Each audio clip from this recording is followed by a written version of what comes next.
Prabowo Presiden Indonesia, berdiri tegak pantang menyerah, membela rakyat yang tertindas, yang tak punya suara namun punya hak yang sama. Melangkah Sampai kapan negara ini akan jadi benar? Hukum dipermainkan. Masa hukum kita bukan berdasarkan undang-undang, tapi berdasarkan pesanan, koordinasi, pakai pasal koordinasi dengan delik pengkondisian, unsur pidana kong kali kong. Bagaimana mungkin negara ini akan bisa? Lihat ini semua ya, ini panggilan dari putusan, pertimbangan putusan akan saya robek. Percuma juga. Karena apa?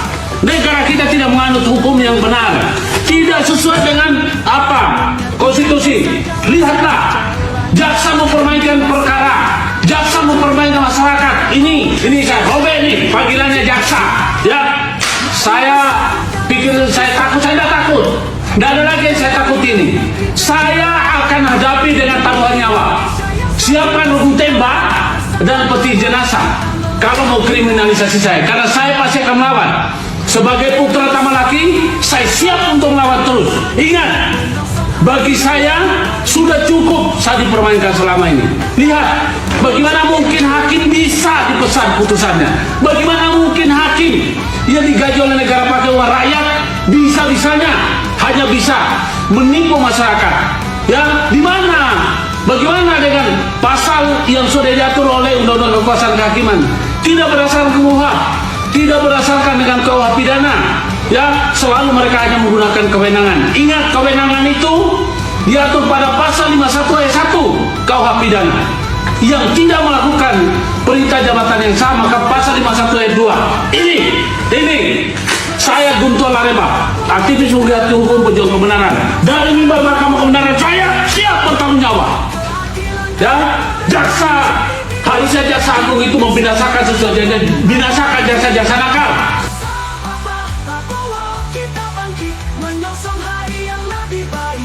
Inilah Pulau Rempang yang secara administratif masuk dalam wilayah Kota Batam, Kepulauan Riau. Di pulau inilah dalam beberapa hari terakhir suasana berubah mencekam karena konflik lahan antara masyarakat dan pemerintah. Inilah penampakan uang senilai hampir 1 triliun rupiah milik mantan pejabat MA Zarof Rikar yang jadi tersangka kasus suap dalam persoalan kasasi Ronald Tanur. Uang tunai ini disita Kejagung setelah melakukan penggeledahan di 2 lokasi, yakni di rumah Zarof yang berada di Senayan, Jakarta dan juga kamar hotel Le Meridin, tempat ZR menginap ketika ditangkap di Bali pada Kamis 24 Oktober 2024. Tidak hanya uang tunai dalam berbagai mata uang yang totalnya nyaris mencapai 1 triliun rupiah jika dirupiahkan, penyidik juga menemukan emas berbentuk antam dan logam mulia dengan berat total sekitar 51 kg atau setara dengan 75 miliar rupiah. Zarof menjadi tersangka atas kasus suap dan gratifikasi dalam memuluskan perkara Ronald Tanur hingga bebas terkait kasus penganiayaan terhadap sang kekasih hingga meninggal dunia. Namun tidak hanya itu, uang-uang tersebut diakui Zarof tidak hanya berasal dari kasus Tanur, tapi juga berasal dari saat ia menjadi maklar pengurusan perkara di MA sejak 2012 sampai 2022.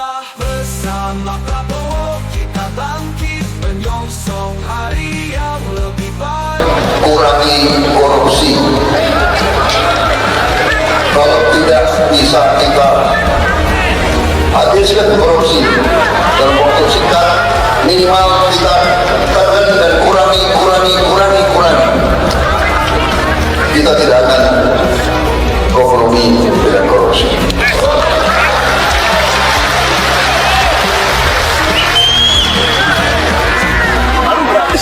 Mungkin saya cek kembali anggaran, saya akan sisihkan anggaran khusus untuk pemberantasan dan pengejaran koruptor.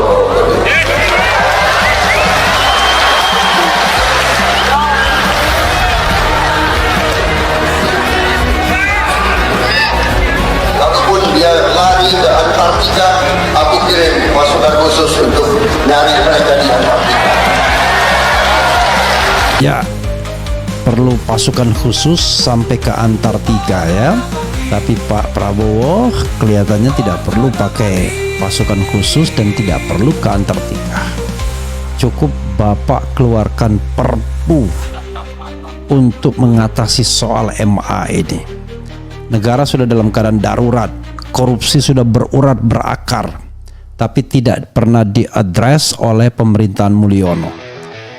Kalau Pak Prabowo mau mencetak sejarah, inilah saatnya. Saya yakin civil society, kelompok anti korupsi akan mendukung dan berada di belakang Bapak kalau Bapak tegas terhadap kasus di Mahkamah Agung yang menyangkut seorang pegawai MA yang bekerja dari periode 2012-2022. Selama 10 tahun setelah digerebek rumahnya, ada 900-an miliar dan kemudian emas 51 kg, hampir 1 triliun hanya dari penggerebekan saja. Belum lagi kalau kita menghitung aset lainnya, misalnya kendaraan bermotor, rumah dan lain sebagainya. Pertanyaannya seperti video sebelumnya, berapa perputaran suap Markus dari satu orang Markus ini? Kan luar biasa. Bangsa kita sekarang ini ingin mempercepat pembangunan ekonomi. Kita bersyukur kehadirat Allah yang Maha Kuasa, Tuhan Maha Besar, yang begitu banyak memberi karunia kepada kita. Bangsa Indonesia harus bersyukur. Berkali-kali saya mengatakan, bangsa Indonesia harus bersyukur. Kita diberi karunia yang sangat luar biasa, kekayaan alam yang luar biasa. Saya sudah diberi angka-angka tersebut. Kita memiliki tambang-tambang strategis, mineral-mineral kritis, tanaman-tanaman yang sangat banyak ragamnya. Sebentar lagi kita tidak hanya swasembada pangan, tapi dalam beberapa tahun lagi saya katakan Indonesia akan menjadi lumbung pangan dunia. Kita begitu besar karunia yang diberikan oleh Yang Maha Kuasa. Lahan yang luas, yang subur, ketersediaan air yang cukup, juga 3/4 wilayah negara kita adalah dari laut. Kita memiliki cadangan ikan kedua terbesar di dunia. Kita memiliki panjang pantai ketiga terpanjang di dunia.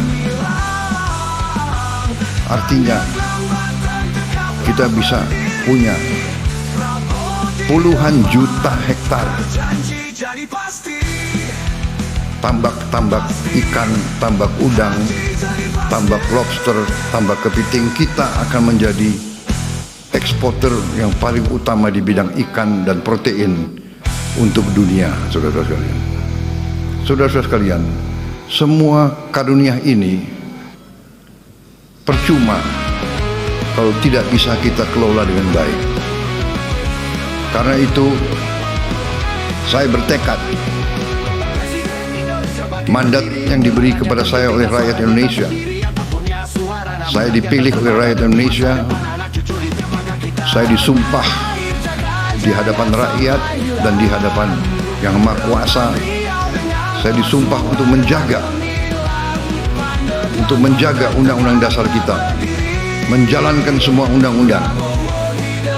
Karena itu saya bertanggung jawab untuk menjaga dan mengelola semua kekayaan kita untuk bisa dinikmati sebesar-besarnya oleh seluruh rakyat Indonesia.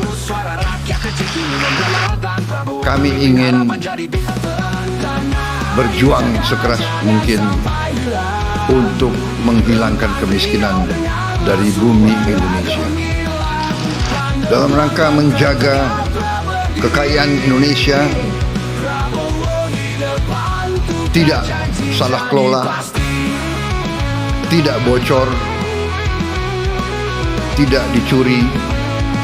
Mau tidak mau, kita harus bertekad untuk memberantas korupsi dari bumi Indonesia.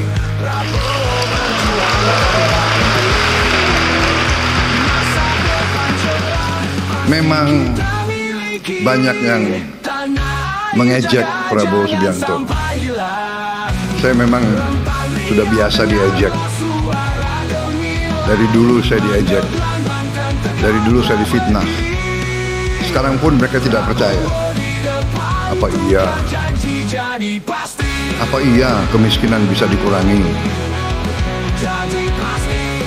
Saya mau bikin program memberi makan untuk semua anak Indonesia pun diejek. Pun ada yang tidak setuju. Sampai sekarang ada profesor-profesor yang pinter-pinter kok nggak setuju. Heran saya.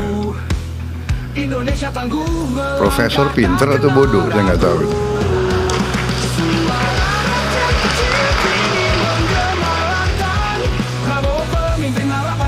Mungkin pinter otaknya, tapi hatinya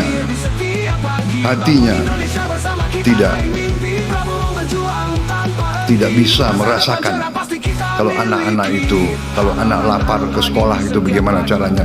Dia tidak bisa merasakan. Itu saudara-saudara, saya tidak ragu-ragu. Gak apa-apa saya diejek. Saya yakin saya berada di atas jalan yang benar. Saya yakin rakyat Indonesia mendukung saya. Saya akan teruskan program ini.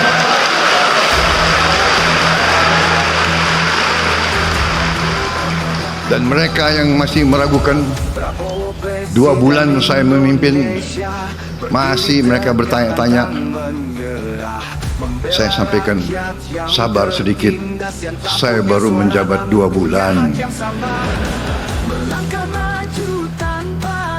2 bulan, ya kan? Anda sudah hitung berapa koruptor yang sudah ditangkap. Percayalah, saya akan bersihkan aparat Republik Indonesia.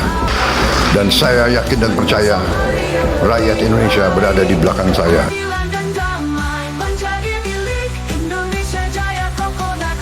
Alhamdulillahirabbil alamin. Assalamualaikum warahmatullahi wabarakatuh. Bisa bersama Ismail Satrianto Ada Praja. Pengkajian Al-Quran melalui tafsir robot. Ini adalah tafsir robot. Robot bisa menafsirkan dari berbagai perspektif.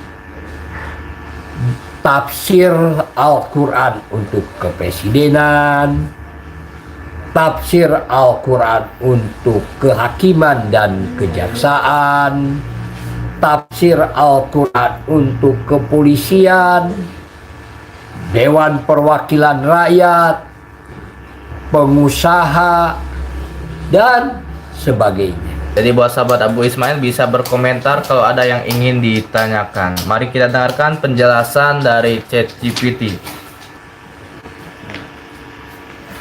Bismillahirrahmanirrahim. Selamat datang di channel Abu Ismail Akikah. Kepada sahabat Abu Ismail Akikah yang lagi menonton dan lagi melihat live streaming ini, untuk jangan lupa mengklik like-nya, mengklik subscribe-nya, dan men-share live streaming ini. Pada pagi hari ini kita akan membahas kajian Al-Quran, yaitu surat An-Nahl ayat 33 dan 34 yang diterapkan di berbagai perspektif kehidupan dan pemerintah. Jadi buat sahabat Abu Ismail Akikah yang ingin bertanya bisa berkomentar di bawah ini. Dan pada pagi hari ini kita akan dipimpin oleh Apaldes.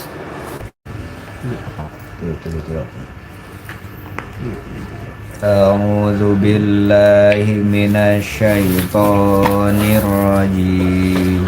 A'udzu billahi minasy syaithanir rajim. Bismillahirrahmanirrahim.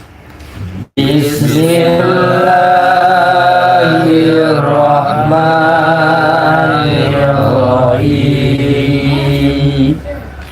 Hal yanzuruna illa an ta'tiyahumul malaikatu aw ya'tiya amru rabbik.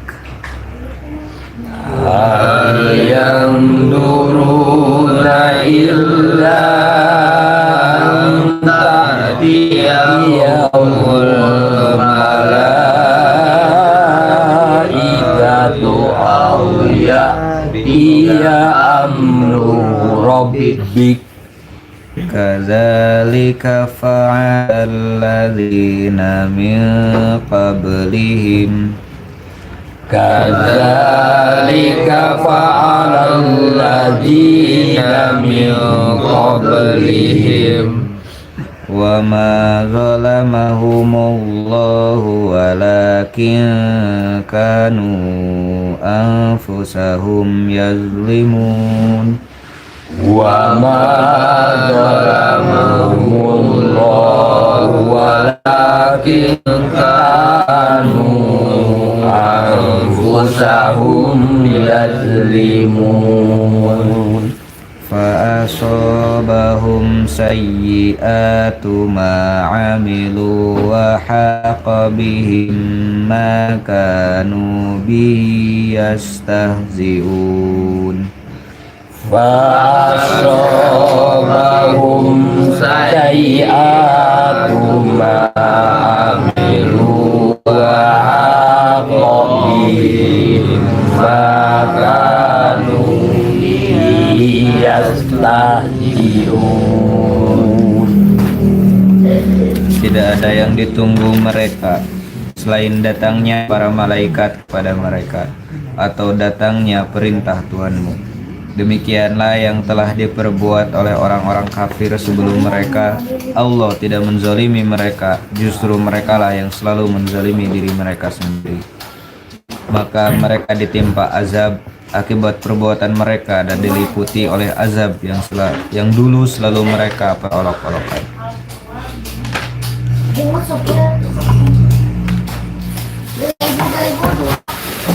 Alhamdulillahirabbil alamin. Kepada sahabat Abu Ismail Akikah, terima kasih sudah mendengarkan kita membaca ayat suci Al-Qur'an, yaitu surat An-Nahl ayat 33 dan 34.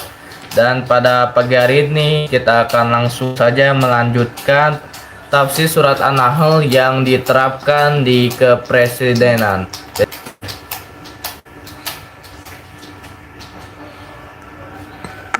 Surah An-Nahl ayat 33-34 membahas tentang sikap manusia terhadap peringatan Allah dan konsekuensi dari mendustakan kebenaran. Berikut adalah ayat tersebut beserta tafsir yang diterapkan secara lebih mendalam dalam konteks kepemimpinan, khususnya dalam kepresidenan. Teks ayat, maka apakah mereka menunggu-nunggu selain datangnya malaikat kepada mereka atau datangnya azab Tuhanmu? Demikianlah yang dilakukan oleh orang-orang sebelum mereka. Dan Allah tidak menzalimi mereka, tetapi merekalah yang menzalimi diri mereka sendiri. Maka mereka ditimpa akibat buruk dari perbuatan mereka, dan mereka diliputi oleh azab yang dahulu mereka perolok-olokkan. Tafsir dan relevansi dalam ayat 33. Sikap menunda atau mengabaikan peringatan. Ayat ini menggambarkan bahwa sebagian manusia enggan menerima peringatan dari Allah dan nunda-nunda untuk bertobat atau memperbaiki tindakan mereka. Dalam konteks kepemimpinan, terutama seorang presiden, ini dapat diartikan sebagai peringatan untuk tidak mengabaikan suara kebenaran, keadilan, atau aspirasi rakyat. Relevansi. Seorang pemimpin yang menunda-nunda menyelesaikan masalah rakyat atau mengabaikan keadilan sedang menggali jurang kehancuran. Pemimpin harus sadar bahwa setiap keputusan yang diambil akan dimintai pertanggungjawaban di hadapan Allah. Hadis pendukung Rasulullah bersabda, tidaklah seorang pemimpin yang mengurus urusan kaum muslimin mati dalam keadaan menipu rakyatnya, akan Allah mengharamkan baginya surga. Muslim, no, 10 ayat 34, akibat perbuatan yang menzalimi. Ayat ini menjelaskan bahwa manusia akan menerima konsekuensi dari perbuatan mereka, terutama jika mereka melakukan kezaliman atau melawan peringatan Allah. Azab yang datang adalah balasan yang setimpal atas perbuatan buruk. Dalam konteks presiden, ini mengingatkan pentingnya keadilan, transparansi, dan tidak berbuat zalim kepada rakyat. Seorang presiden yang korup, menindas, atau tidak mendengarkan kebutuhan rakyatnya akan menghadapi kehancuran baik di dunia maupun akhirat. Kezaliman dalam bentuk apapun seperti penyalahgunaan kekuasaan atau pengkhianatan amanah pasti akan berbalik kepada pelakunya. Hadis pendukung Rasulullah bersabda, kezaliman itu adalah pada hari kiamat. Muslim Bukhari 2000 Muslim, penerapan yang lebih mendalam. Keputusan yang adil dan bertanggung jawab. Pemimpin harus memastikan semua kebijakan diambil dengan mempertimbangkan manfaat bagi rakyat secara keseluruhan, bukan hanya untuk golongan tertentu. 2. Menghindari kesombongan. Seorang presiden yang merasa tidak tersentuh oleh kritik atau peringatan dari ulama, rakyat, atau ahli, sesungguhnya telah meniru sifat kaum yang ingkar dalam ayat ini. 3. Kesadaran akan amanah. Kepemimpinan adalah amanah besar yang harus dipertanggungjawabkan. Jika seorang presiden menggunakan kekuasaannya untuk menzalimi, ia akan mengalami kehancuran sebagaimana umat terdahulu. Kesimpulan, kedua ayat ini mengajarkan bahwa pemimpin harus berhati-hati terhadap kezaliman, kesombongan, karena keduanya akan membawa kehancuran. Pemimpin yang baik adalah yang mendengarkan peringatan, berlaku adil, dan menjauhi kebijakan yang menzalimi rakyatnya. Tafsir ini didukung oleh hadis-hadis sahih yang menekankan pentingnya keadilan dalam kepemimpinan. Alhamdulillahirobbilalamin. Saya bacakan lagi ya tafsir atau terjemahan dari surat ke-16 dari An-Nahl ayat 33-34 yang sedang dibahas. Tidak ada yang ditunggu mereka orang kafir selalu datang selain datangnya para malaikat kepada mereka atau datangnya perintah Tuhan, atau datang perintah Tuhan. Sekali lagi ya, saya bacakan lagi. Tidak ada yang ditunggu-tunggu tidak ada yang ditunggu-tunggu mereka atau orang kafir selain datangnya para malaikat kepada mereka atau datangnya perintah Tuhan. Demikianlah yang telah diperbuat orang-orang kafir sebelum mereka. Allah tidak menjalimi mereka. Justru merekalah yang selalu menjalimi diri sendiri. Maka mereka ditimpa azab akibat perbuatan mereka dan diliputi oleh azab yang dulu selalu mereka memperolok-olokkan. Jadi azab terhadap bangsa Indonesia, yang dimana bangsa Indonesia itu satu, pendidikannya rendah, kedua, ekonominya kurang begitu baik, yang ketiga, kesulitan di dalam ekonomi, yang keempat, banyaknya perceraian. Ya, hampir 60% perceraian terjadi di Indonesia saat sekarang ini. Begitu banyaknya perceraian dalam keluarga. Ini adalah akibat perbuatan kita sendiri. Akibat para pemimpin kita ini banyak melakukan pencitraan bukan yang sebenar-benarnya. Kalau dalam bahasa Jepang itu makoto, tidak ada kepura-puraan. tetapi tidak ada kebohongan. Tapi justru inilah yang menjadi masalah. Maka diterapkan di kepresidenan. Ini adalah seperti yang tadi dikatakan, bahwa presiden itu harus berlaku jujur, berlaku mementingkan umatnya. Ya. Tentu saja hal ini adalah memerlukan keadilan dan penegakan hukum di Indonesia pada saat sekarang ini dengan yang sebenar-benar. Mari kita teruskan ya. Ya, untuk selanjutnya kita sudah mendengarkan penjelasan yang diterapkan di kepresidenan, lalu kita akan mendengarkan penjelasan yang diterapkan yaitu di kehakiman dan kejaksaan. Jadi buat sahabat Abu Ismail Akika bisa berkomentar kalau ada yang ingin ditanyakan. Mari kita dengarkan penjelasan dari ChatGPT Di kehakiman dan kejaksaan. Surah An-Nahl ayat 32 berbicara tentang konsekuensi dari kebaikan dan kezaliman, termasuk sikap manusia terhadap peringatan Allah. Dalam konteks kehakiman dan kejaksaan, ayat-ayat ini memberikan panduan moral dan spiritual bagi para hakim dan jaksa untuk menjalankan tugasnya dan keadilan. An-Nahl, yaitu orang-orang yang diwafatkan dalam keadaan baik oleh para malaikat dengan mengatakan kepada mereka, salam sejahtera untukmu, masuklah ke dalam surga itu karena apa yang telah kamu kerjakan. Apakah mereka menunggu-nunggu selain datangnya malaikat kepada mereka atau datangnya azab Tuhan? Demikianlah yang dilakukan oleh orang-orang sebelum mereka, dan Allah tidak menzalimi mereka, tetapi merekalah yang menzalimi diri mereka sendiri. Tafsir dan relevansi dalam kehakiman dan kejaksaan. Ayat 32. Keadilan membawa berkah. Ayat ini menggambarkan balasan bagi orang-orang yang melakukan kebaikan, yaitu salam sejahtera dari para malaikat dan masuk ke dalam surga. Dalam konteks kehakiman dan kejaksaan, ini bisa diterapkan pada para penegak hukum yang berpegang pada kebenaran dan keadilan. Seorang hakim dan jaksa yang jujur, tidak menerima suap, serta memutuskan perkara dengan adil akan mendapatkan keberkahan dan keridhaan Allah. Setiap tindakan adil adalah amal soleh yang mendekatkan pelakunya kepada surga.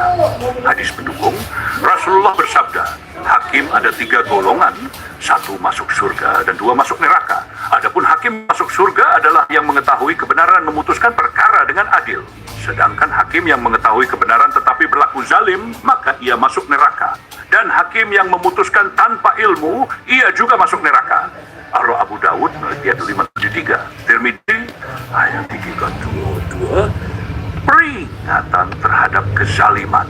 Ayat ini menegaskan bahwa manusia yang mengabaikan peringatan Allah dan berbuat zalim sedang menunggu kehancuran mereka. Kezaliman tidak hanya merugikan orang lain, tetapi juga akan kembali kepada pelakunya. Relevansi. Hakim dan jaksa yang memutuskan perkara dengan zalim, baik karena suap, tekanan politik, atau kepentingan pribadi, sedang menzalimi diri mereka sendiri. Penegak hukum yang lalai terhadap tugasnya atau sengaja mengabaikan kebenaran akan mendapatkan azab, baik di dunia berupa hilangnya kehormatan maupun di akhirat.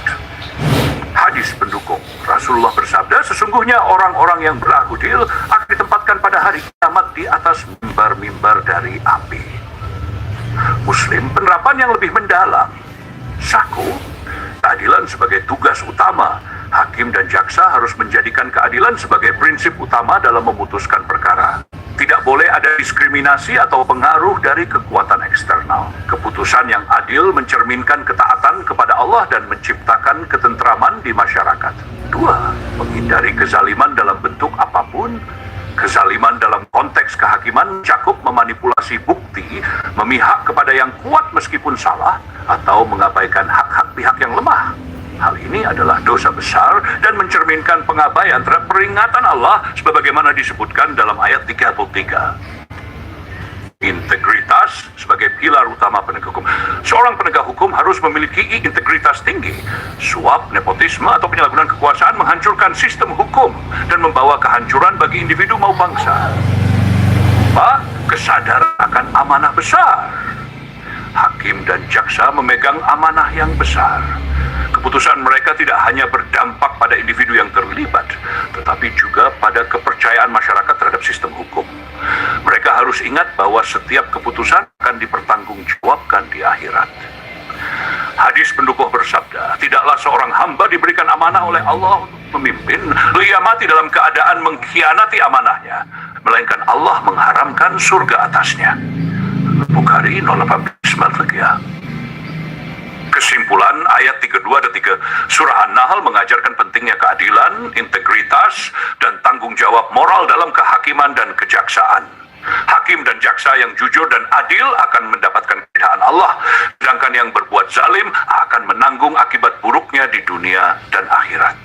Hadis yang mendukung ayat ini, bent pada keadilan, keadilan yang tidak boleh diseleweng.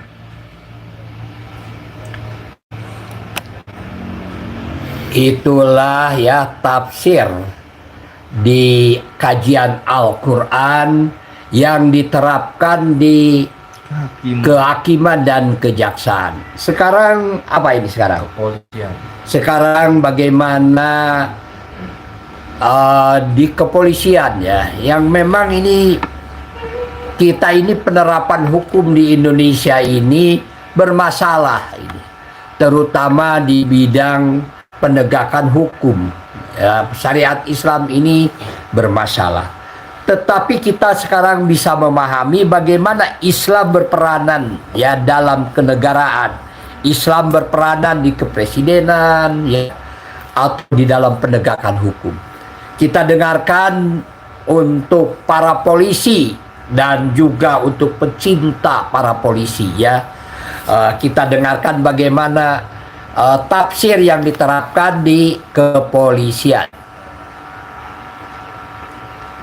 Ya, mari kita dengarkan penjelasan dari ChatGPT.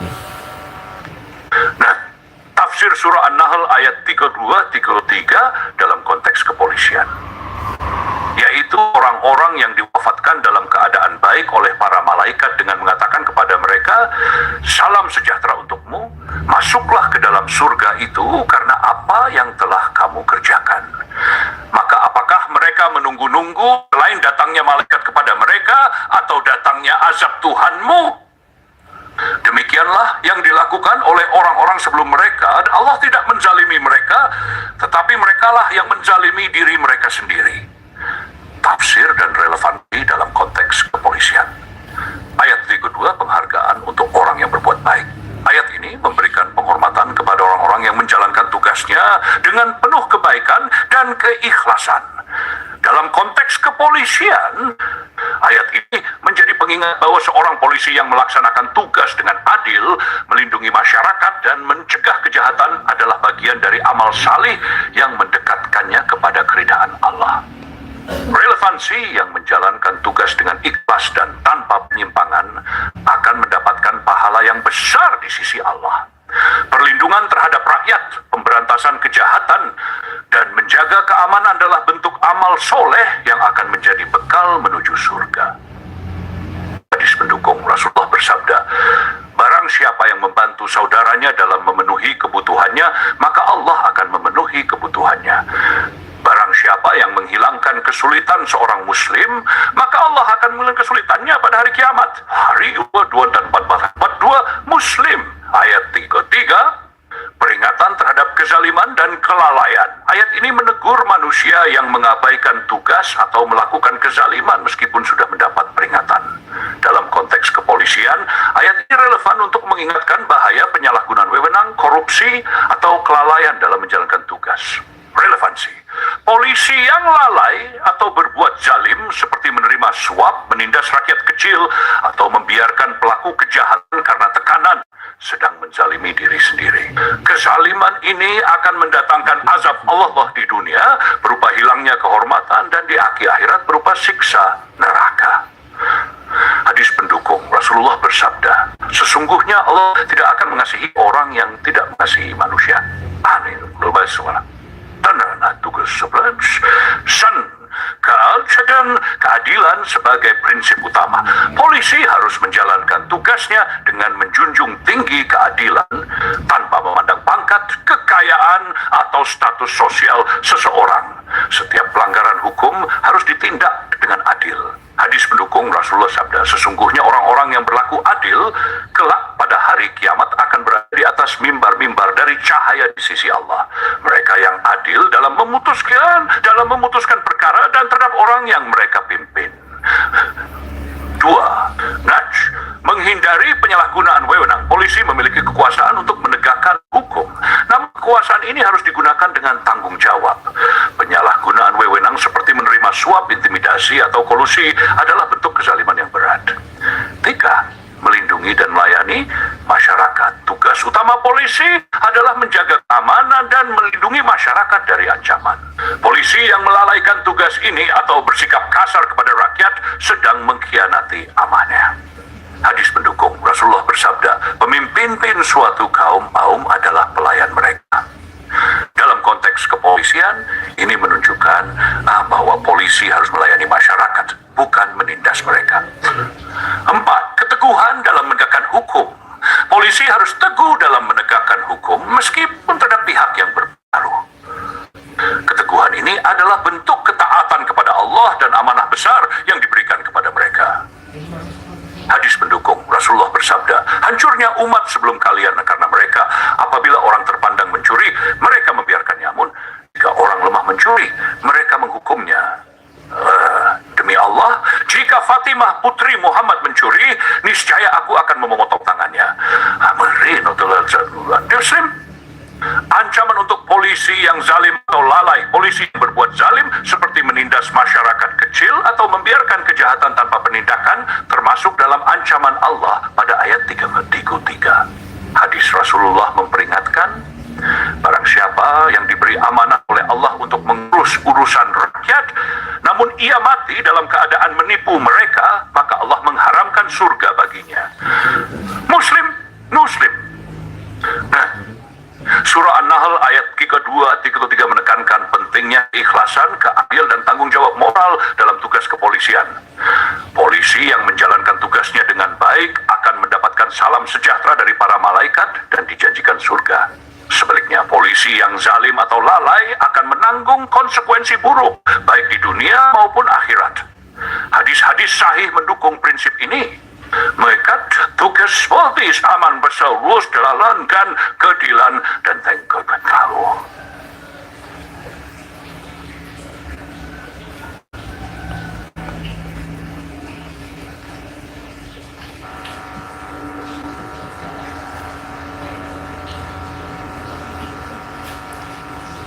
Alhamdulillahirobbilalamin.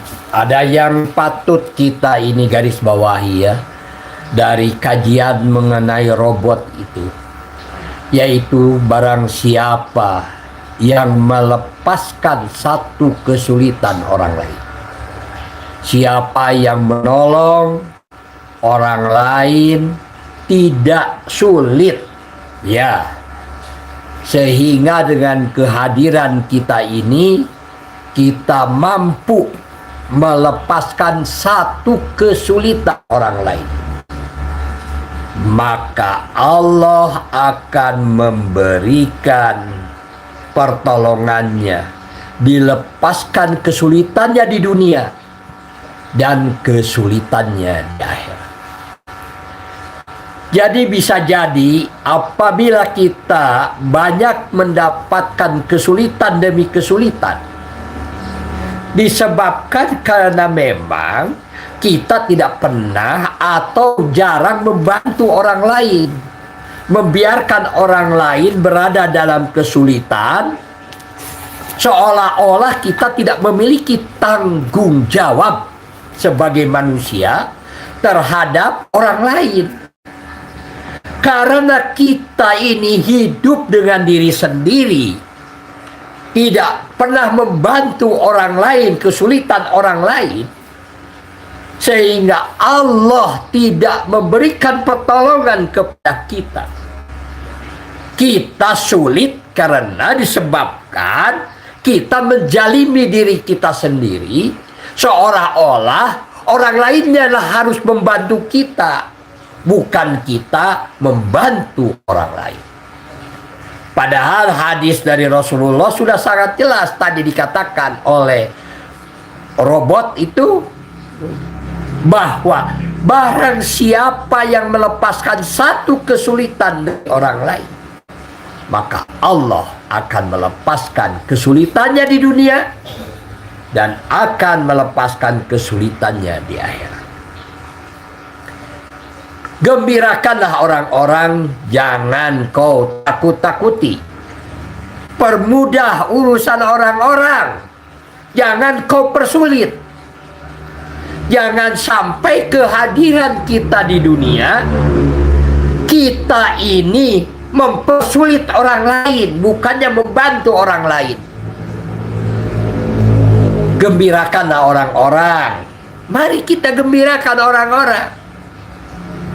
Jangan menjadikan orang lain itu menjadi sedih. Ya. Gembirakanlah orang-orang. Jangan kau takut-takuti. Permudah urusan orang lain itu. Jangan kau persulit. Jadi kehadiran kita di dunia ini adalah salah satu tugas dari Allah Subhanahu wa Ta'ala untuk tidak mempersulit orang lain dengan kehadiran kita ini, tetapi justru kita untuk saling membantu kesulitan orang lain, sehingga kelemahan kita ini orang lain ada yang menutupinya. Begitu juga kelemahan orang lain kita bantu supaya mereka tertutupinya. Inilah ya sesuatu yang luar biasa. Tafsir kajian Al-Quran melalui robot ChatGPT. Sudah banyak sekarang orang-orang yang banyak masuk Islam disebabkan orang konsultasi mengenai keyakinan dirinya. Apakah keyakinan saya ini benar atau tidak?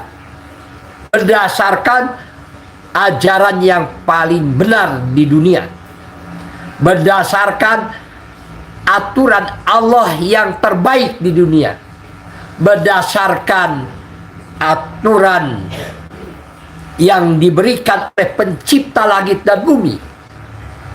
Maka jika kita memiliki keyakinan, kita bisa mencoba ya menganalisis diri kita ini siapa, keyakinan ini kita ini apa.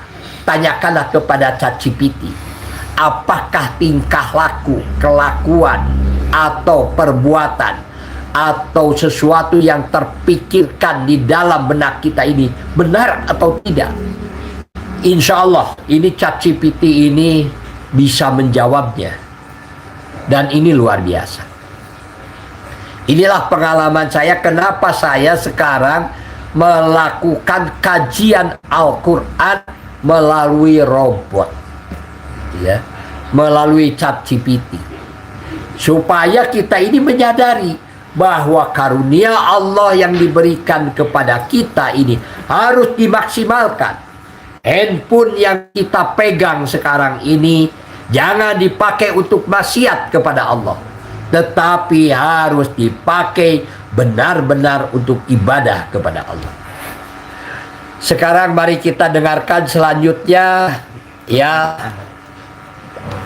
pertanyaan atau apa? Pertanyaan. Nah, ini pertanyaan dari Julfa, katanya. Julfa ini adalah mahasiswa ya di Staida Muhammadiyah tingkat 1 jurusan PGMI ya, pendidikan guru madrasah.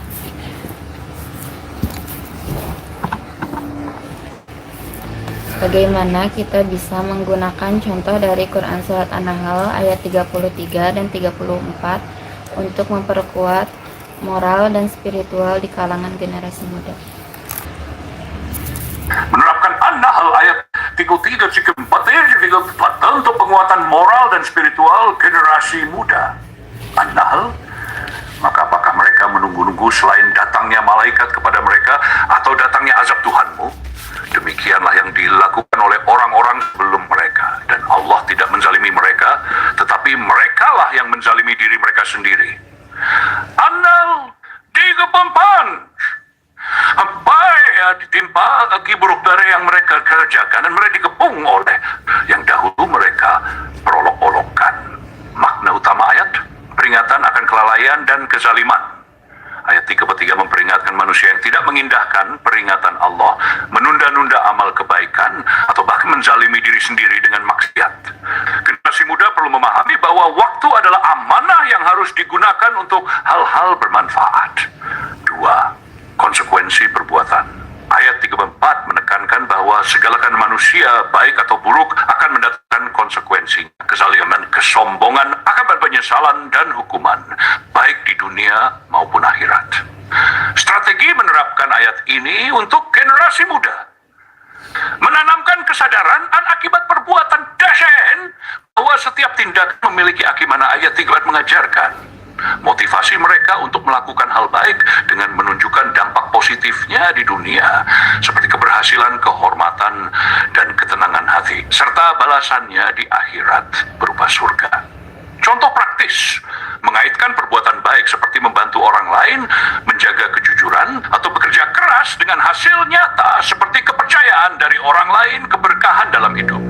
Memberikan contoh nyata dari sejarah Islam, generasi muda sahabat Nabi, misalnya Usama bin Zaid yang menjadi panglima perang pada usia muda karena integritas dan tanggung jawabnya. 2. Menguatkan rasa tanggung jawab dan amanah. Tanamkan bahwa masa muda adalah masa penuh energi dan kesempatan untuk membangun karakter yang kuat.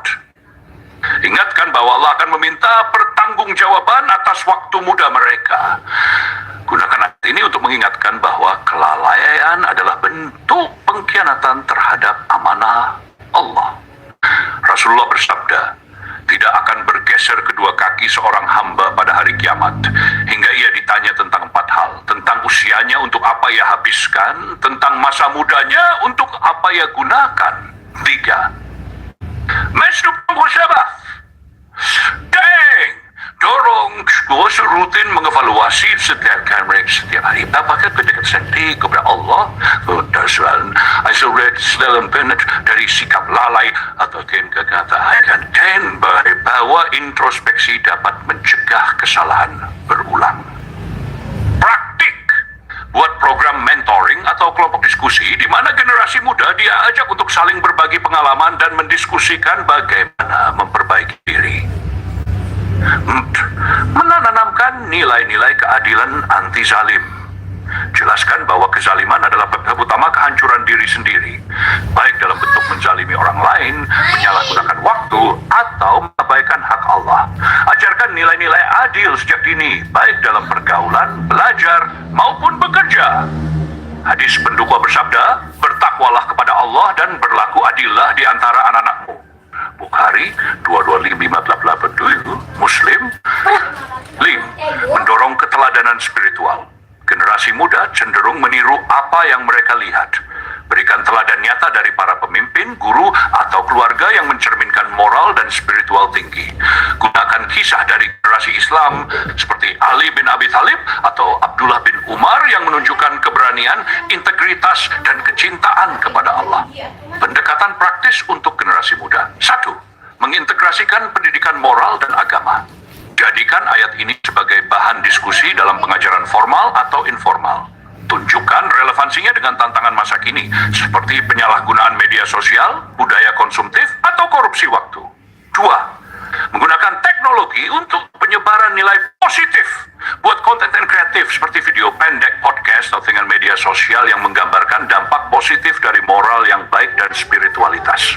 3. Menciptakan lingkungan yang mendukung.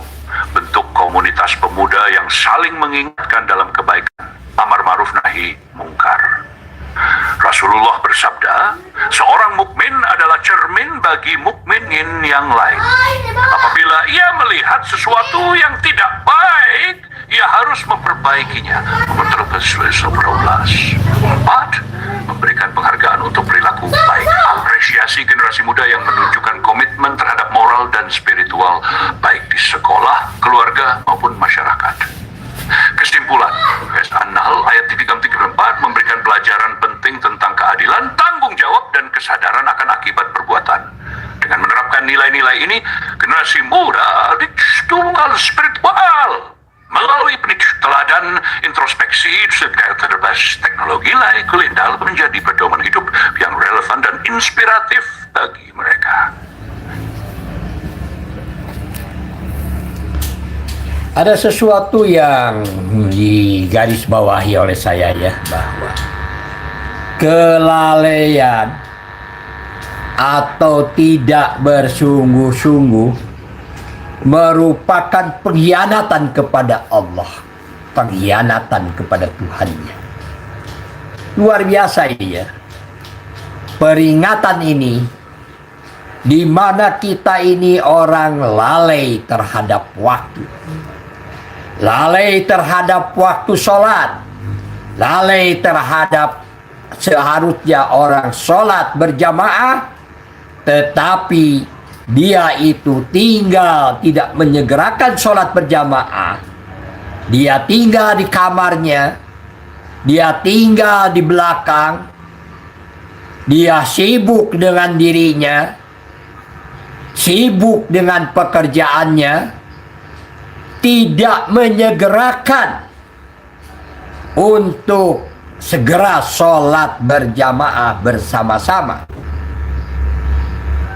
Kelalaian itu adalah kezaliman terhadap diri sendiri. Kelalaian itu adalah merusak kehidupan, tantangan kehidupan sosial. Ketidaksungguh-sungguhan itu merusak kehidupan kita. Maka hendaklah, ya tadi dikatakan bahwa kelalaian adalah bentuk pengkhianatan kepada teman, pengkhianatan kepada saudara, pengkhianatan kepada orang tua, pengkhianatan kepada Allah. Kelalaian itu hidup seenaknya, ya, tidak berusaha untuk menghubungkan diri dengan jamaah, tidak mau membantu temannya untuk melepaskan satu kesulitan dirinya. Dia tidak mau membantu temannya, dia berkhianat kepada temannya, berkhianat kepada pegawai yang lain, karena dia sibuk dengan dirinya, sibuk dengan kehidupannya, tetapi dia tidak mau bantu. Itu adalah hal yang saya garis bawahi, bahwa kelalaian adalah bentuk pengkhianatan kepada kemanusiaan, kepada temannya, kepada saudaranya, kepada ibu bapaknya, kepada lingkungan sosialnya, kepada Allah, kepada Nabi. Maka hendaklah kita jangan lalai dalam kehidupan. Yang harus kita utamakan jika kita ingin hidup kita ini sejahtera, layani, dahulukan Allah. Yang kedua adalah bukan melayani manusia sebetulnya, tetapi layani waktu. Ya, layani waktu. Jangan lalai dengan waktu. Dengan waktu gunakan untuk sebaik-baiknya untuk berbuat baik kepada manusia yang lain, dan jalankan perintah Allah sebagaimana yang seharusnya. Tak kala kita lalai, kita hidup seenaknya, kita ini dengan tidak ada kesadaran untuk membantu temannya, untuk membantu saudara-saudaranya, untuk menjengkelkan orang lain karena kelalaian kita. Itu sebetulnya bentuk pengkhianatan terhadap saudaranya, terhadap temannya, terhadap saudara-saudaranya. Merupakan kezaliman diri sendiri yang dampaknya sebetulnya akan kembali kepada dirinya, berupa hilangnya kepercayaan, tidak mau orang membantu yang lain dan sebagainya. Maka itu mari kita bantu ya, melepaskan satu kesulitan orang lain, maka Allah melepaskan kesulitannya di dunia dan kesulitannya di akhirat. Alhamdulillahirabbil alamin. Dan selanjutnya kita akan mendengarkan pertanyaan dari A. Ilyas. Nah ya, sebelum pertanyaan kepada A. Ilyas, saya tegur dulu ya. Di sini sudah ada Ridman Effendi ya, yang mengucapkan Assalamualaikum. Waalaikumsalam warahmatullahi wabarakatuh. Lalu sudah ada Muhammad Adin ya. Ini juga sama. Assalamualaikum, selamat pagi ya. Waalaikumsalam ya, selamat pagi. Mari ya, jika ada pertanyaan silahkan ditulis ya pertanyaannya pada kolom pendapat atau kolom yang di bawah ini. Ya, silahkan ditulis pertanyaannya, kita diskusi ya. Sekarang kita ini ada pertanyaan dari A. Ilyas. Ini adalah mahasiswa tingkat terakhir yang sedang menyusun skripsi ya, dari mahasiswa pendidikan agama Islam ya, atau PAI jurusannya. Dan ini sudah selesai kuliahnya, tinggal membuat skripsi dan lulus menjadi sarjana. Ya, untuk pertanyaannya, kenapa itu orang kafir itu disesatkan oleh Allah itu? Apakah bentuk peringatan supaya kembali lagi kepada Allah ataukah azab semata? Dan kita dengarkan bagaimana pendapat dari ChatGPT ya, Ustadz Robot. Orang kafir disesatkan oleh Allah bukan sebagai bentuk kezaliman, tetapi sebagai konsekuensi atas pilihan mereka sendiri untuk menolak kebenaran setelah diberi petunjuk. Dalam Islam, hidayah petunjuk adalah hak prerogatif Allah, tetapi manusia juga diberi kebebasan memilih. Allah tidak menyesatkan seseorang kecuali setelah orang tersebut memilih jalan kesesatan dengan sadar. Hal ini menjadi ujian untuk menunjukkan siapa yang benar-benar ingin beriman kepadanya. Penjelasan Al-Quran tentang orang kafir yang disesatkan Allah, kesesatan akibat pilihan sendiri. Allah memberikan petunjuk kepada siapa yang dikehendakinya dan menyesatkan siapa yang dikehendakinya, tetapi penyesatan ini terjadi karena mereka sendiri menolak kebenaran.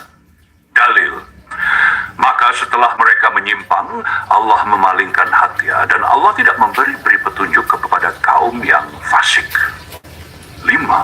Orang kafir disesatkan karena mereka lebih memilih hawa nafsu, kebencian, atau keangkuhan dibandingkan menerima kebenaran. Penyesatan sebagai hukuman atas kezaliman. Ketika seseorang terus-menerus berbuat dosa dan menolak peringatan, Allah mengunci hati mereka sebagai bentuk hukuman, sehingga mereka semakin jauh dari petunjuk.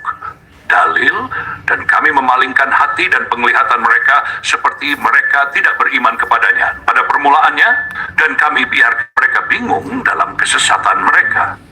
Hadis pendukung Rasulullah sabda, sesungguhnya jika seorang hamba jika seorang hamba terus berbuat dosa, maka akan titik hitam di hati. Bertaubat, titik itu dihapus. Tetapi jika ia terus berbuat dosa, maka hati itu menjadi hitam dan tertutup. 3. Ujian untuk membedakan yang beriman dan tidak. Allah menyesatkan orang kafir untuk menguji umat manusia. Siapa yang tetap teguh dalam keimanan, siapa yang memilih jalan kesesatan. Dalil, dan jika Allah menghendaki, niscaya Dia menjadikan kamu satu umat satu. Tapi Allah hendak menguji kamu terhadap apa yang telah diberikan kepada kamu. 4. Sebagai teguran, bukan semata azab. Dalam beberapa kasus, penyesatan Allah bisa menjadi teguran agar mereka sadar dan kembali kepadanya. Namun ketika mereka tetap penyesatan, itu menjadi hukuman yang menjerumuskan mereka ke kebinasaan. Dan kami timpakan kepada mereka azab supaya mereka kembali ke jalan yang benar. Apakah penyesatan Allah bentuk kezaliman? Tidak. Penyesatan Allah adalah konsekuensi dari pilihan manusia sendiri. Allah tidak menzalimi siapapun, tetapi manusia sendirilah yang menzalimi diri mereka dengan mengingkari kebenaran. Sesungguhnya Allah tidak menzalimi manusia sedikit pun, tetapi manusia itulah yang menzalimi dirinya sendiri. Pelajaran dari kesesatan orang kafir. 1. Perlu kesadaran dan penerimaan hidayah. Hidayah adalah nikmat Allah yang harus diterima dengan ikhlas. Penolakan terhadapnya hanya akan menjauhkan seseorang dari kebenaran. 2. Hati yang bersih membuka jalan hidayah. Kesesatan dimulai dari hati yang tertutup karena dosa, keangkuhan atau hawa nafsu. Menjaga hati bersih sangat penting agar hidayah terus terpancar. 3. Taubat sebagai solusi. Orang yang berada dalam kesesatan masih memiliki peluang untuk kembali kepada Allah selama mereka mau bertaubat.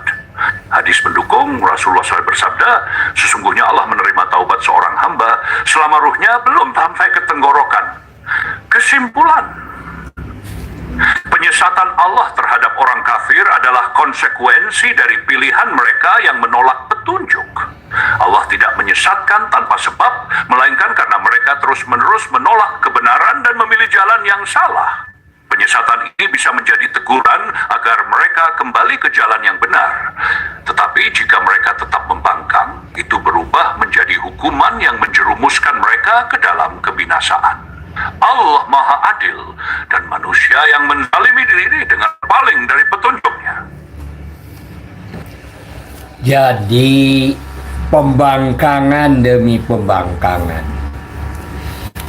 Tak kala pepatah itu sampai kepada diri kita, lalu kita berusaha untuk menjadi pembangkang, menjadi orang yang mendustakan, menjadi orang yang dimana kita ini menjadi orang yang berusaha tidak menerima pepatah itu, padahal itu adalah benar dan baik bagi diri kita.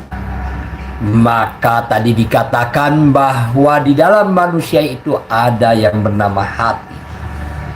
Jika setiap kita menjadi pembangkang, kita ini, hati kita ini adalah akan menempel satu plek hitam di dalam hati kita ini.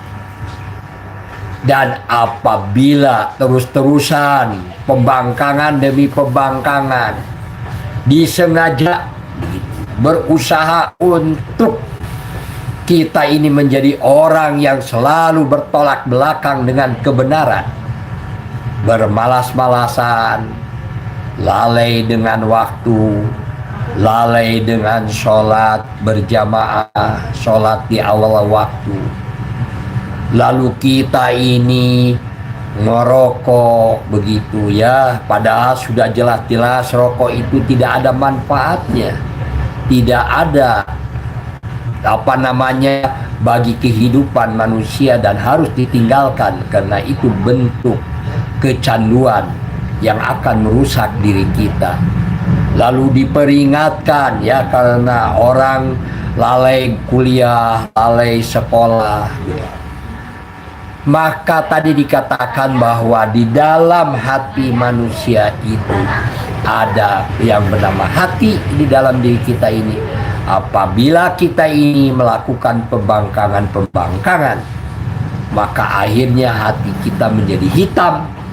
Dan kalau sudah hati kita menjadi hitam, maka kita sulit mendapatkan pepatah atas kejaliman demi kejaliman yang kita lakukan. Ya, mari kita sekarang dari Al-Alfan ya, yang akan Al-Alfan ini adalah mahasiswa ya, mahasiswa tingkat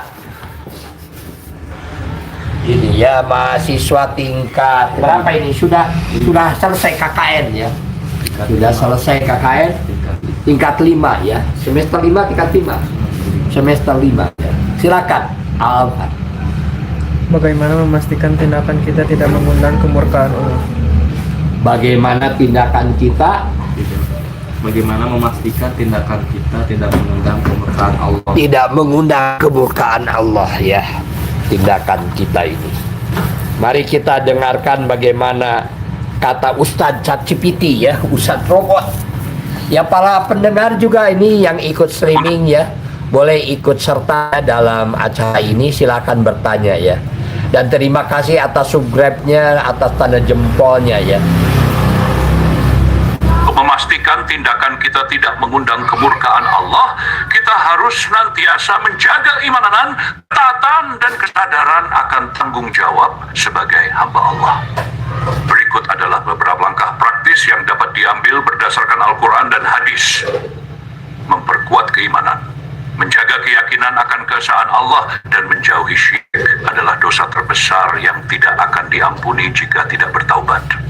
Dalil: sesungguhnya Allah tidak akan mengampuni dosa mempersekutukannya, syirik, tetapi Dia mengampuni dosa selain itu bagi siapa yang Dia kehendaki.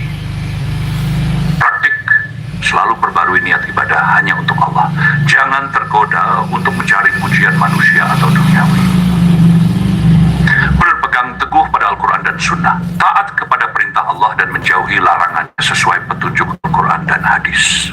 Rasulullah SAW bersabda, "Aku tinggalkan kepada kalian dua perkara yang jika kalian berpegang teguh kepada keduanya, kalian tidak akan tersesat, kitabullah dan sunnah nabinya." Praktik: luangkan waktu setiap hari untuk membaca Al-Quran, pelajari hadis sahih untuk memahami aplikasi ajaran Islam, konsultasikan masalah agama kepada ulama yang berkompeten, melaksanakan ibadah secara konsisten, menjaga salat 5 waktu dengan khusyuk. Salat adalah ibadah yang paling utama dan dapat mencegah dari perbuatan dosa. Dalil: dan dirikanlah salat. Sesungguhnya salat itu mencegah dari perbuatan keji dan mungkar. Praktik: jangan pernah meninggalkan salat, baik dalam kondisi sulit maupun sibuk. Perbaiki kualitas salat dengan memahami makna bacaannya. Menjauhi perbuatan dosa. Jauhi dosa besar dan dosa kecil yang terus-menerus. Dosa besar seperti zina, riba, memakan harta haram, atau membunuh harus dihindari sepenuhnya. Hati-hatilah terhadap dosa-dosa kecil, karena dosa-dosa kecil jika terkumpul pada seseorang membinasakannya. Praktik: muhasabah, evaluasi diri setelah tidak melakukan perbuatan dosa. Hindari lingkungan yang dapat mendorong kepada maksiat. Selalu bertaubat atas kesalahan yang dilakukan, taubat baik yang disengaja maupun tidak. Allah mencintai hambanya yang bertaubat dengan sungguh-sungguh. Dalil: sesungguhnya Allah mencintai orang-orang yang bertaubat dan menyucikan diri. Praktik: biasakan membaca istighfar setiap hari. Jika berbuat dosa, segera taubat dengan memenuhi syaratnya, menyesali dosa, berhenti dari perbuatan tersebut, dan bertekad tidak mengulanginya. 6. Menjaga akhlak dan hubungan dengan sesama. Hindari perbuatan zalim terhadap orang lain. Allah murka terhadap kezaliman baik berupa ucapan atau tindakan. Rasulullah sabda, takutlah terhadap doa orang yang terzalimi karena tidak ada penghalang antara doanya dan Allah. Bukhari 24:44. Praktik: jujur dalam ucapan dan perbuatan. Hindari fitnah, ghibah, dan permusuhan. Memanfaatkan waktu dengan hal yang bermanfaat. Hindari kelalaian dengan menyibukkan diri dalam ketaatan. Orang yang lalai dari mengingat Allah berada dalam bahaya kemurkaannya. Dalil: maka kecelakaanlah bagi orang-orang yang hatinya keras karena tidak mengingat Allah. Praktik: perbanyak zikir, membaca Al-Quran, atau menghadiri majelis ilmu. Hindari aktivitas yang sia-sia atau membuang waktu seperti hiburan yang berlebihan. 8. Menghindari sifat-sifat yang mengundang murka Allah, sombong dan meremehkan orang lain. Rasulullah bersabda, tidak akan masuk surga orang yang di dalam hatinya terdapat kesombongan walaupun sebesar biji sawi. Kikir atau dalil: dan janganlah orang-orang yang bakhil dengan apa yang diberikan Allah kepada mereka dari karunia-Nya menyangka bahwa kebakhilan itu baik bagi mereka. Sebenarnya kebakhilan itu buruk bagi mereka. Kesimpulan: agar tidak mengundang kemurkaan Allah, kita harus menjaga keimanan, menjalankan perintahnya, menjauhi larangannya, dan terus bertaubat. dengan memupuk rasa cinta kepada Allah dan rasa takut kepada azabnya, seseorang akan terdorong untuk selalu di jalan yang lurus. Ingatlah bahwa Allah Maha Pengampun bagi hambanya yang kembali kepadanya dengan hati yang tulus.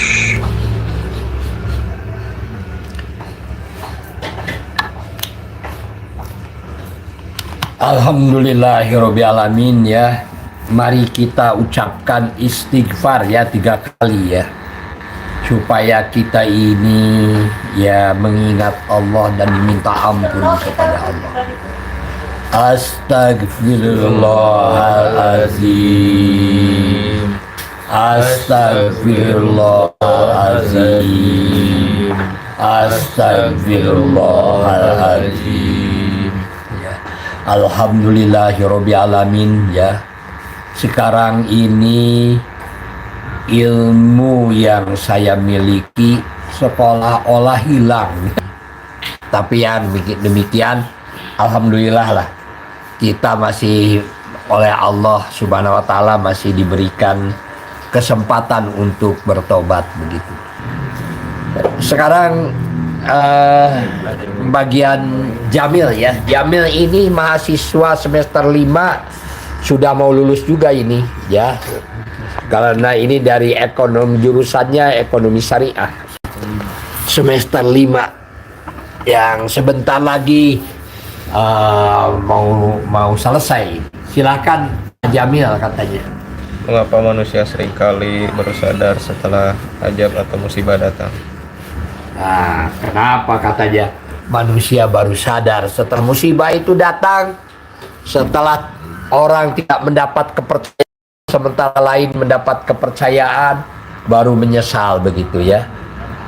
Mari kita dengarkan ini ya dari ChatGPT. Manusia seringkali baru sadar setelah azab atau musibah datang, seperti yang disebutkan dalam surah An-Nahl ayat 37, karena mereka sering mengabaikan peringatan Allah ketika dalam keadaan nyaman atau merasa aman dari konsekuensi perbuatan mereka. Fenomena ini menunjukkan sifat lalai manusia yang cenderung terikat pada kehidupan duniawi dan menunda-nunda taubat sampai saat terdesak atau mengalami kesulitan. Tafsir dan hubungannya dengan perilaku manusia.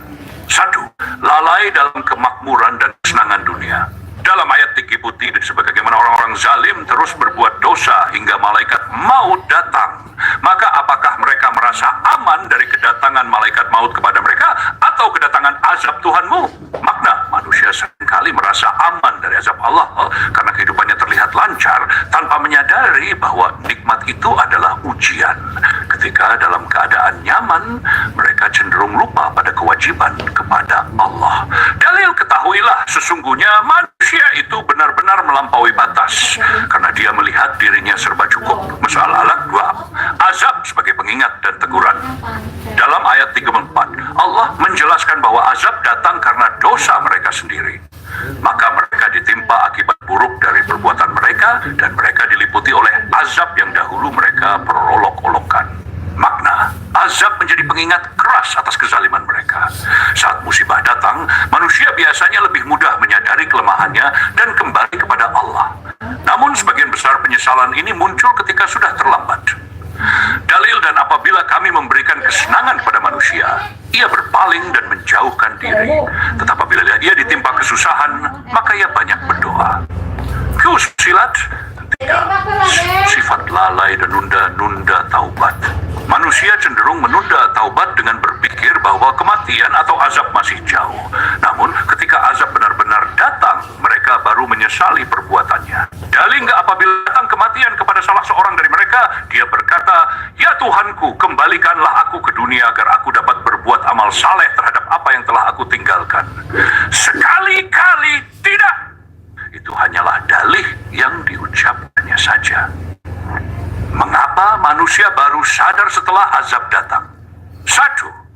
Merasa aman dari azab Allah. Sebagian manusia berpikir bahwa azab Allah hanya berlaku umat terdahulu atau mereka yang sangat zalim, sehingga mereka tidak merasa akan terkena akibatnya.